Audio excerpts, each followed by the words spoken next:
ಭಾರತೀಯ ಕುಟುಂಬಗಳ ಸರಾಸರಿ ಆದಾಯ ಎಷ್ಟು? ಯಾವ ರಾಜ್ಯದ ಕುಟುಂಬಗಳು ಹೆಚ್ಚು ಸಂಪಾದಿಸುತ್ತಿವೆ? ರಾಷ್ಟ್ರೀಯ ಸರಾಸರಿ ಎಷ್ಟಿದೆ? ಯಾವ ರಾಜ್ಯದ ಕುಟುಂಬಗಳು ಕಡಿಮೆ ಆದಾಯವನ್ನು ಗಳಿಸುತ್ತಿವೆ? ಕಳೆದ ವರ್ಷಕ್ಕೂ ಈ ವರ್ಷಕ್ಕೂ ಆಗಿರುವಂತಹ ವ್ಯತ್ಯಾಸವೆಷ್ಟು?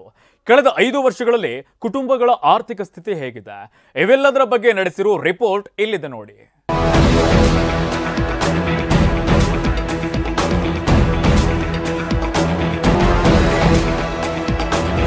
ಭಾರತೀಯ ಕುಟುಂಬಗಳ ಸರಾಸರಿ ಆದಾಯ ಎಷ್ಟು? ಯಾವ ರಾಜ್ಯದ ಕುಟುಂಬಗಳು ಹೆಚ್ಚು ಸಂಪಾದಿಸುತ್ತಿವೆ? ರಾಷ್ಟ್ರೀಯ ಸರಾಸರಿ ಎಷ್ಟಿದೆ? ಯಾವ ರಾಜ್ಯದ ಕುಟುಂಬಗಳು ಕಡಿಮೆ ಆದಾಯವನ್ನ ಗಳಿಸುತ್ತಿವೆ?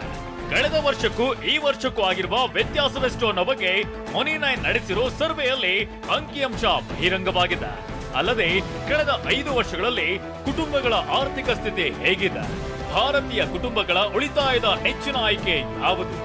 ಚಿನ್ನದಲ್ಲಿ ಅತಿ ಹೆಚ್ಚಿನ ಉಳಿತಾಯ ಮಾಡುತ್ತಿರುವ ನಗರಗಳು ಯಾವುದು? ಭಾರತೀಯರು ಎಲ್ಲಿ ಹೂಡಿಕೆ ಮಾಡಲು ಇಷ್ಟಪಡ್ತಾರೆ?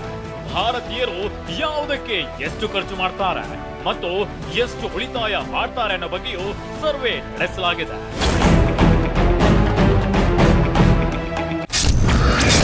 ಈ ವರ್ಷ ಕುಟುಂಬಗಳ ಸರಾಸರಿ ಆದಾಯದಲ್ಲಿ ಕರ್ನಾಟಕ ನಂಬರ್ 1 ಸ್ಥಾನದಲ್ಲಿದೆ.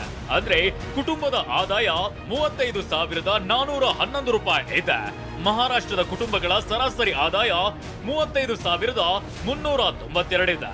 ಚಂಡೀಗಢದ ಕುಟುಂಬಗಳ ಸರಾಸರಿ ಆದಾಯ 34,588 ರೂಪಾಯಿ ಇದೆ. ಇನ್ನು 2022ರಲ್ಲಿ ಇದೇ ಅಂಕಿಅಂಶವನ್ನ ನೋಡೋದಾದ್ರೆ ಕುಟುಂಬಗಳ ಸರಾಸರಿ ಆದಾಯದಲ್ಲಿ ಮಹಾರಾಷ್ಟ್ರ ಮೊದಲ ಸ್ಥಾನದಲ್ಲಿತ್ತು.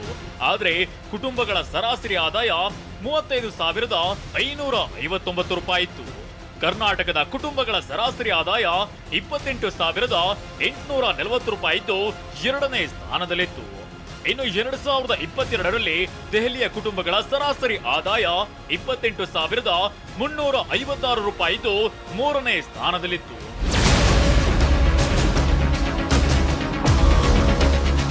ಹೀಗೆ 2023ರಲ್ಲಿ ಕುಟುಂಬಗಳ ಸರಾಸರಿ ಆದಾಯದಲ್ಲಿ ಕರ್ನಾಟಕ ನಂಬರ್ 1 ಸ್ಥಾನದಲ್ಲಿದೆ. Bureau report ಟಿವಿ9.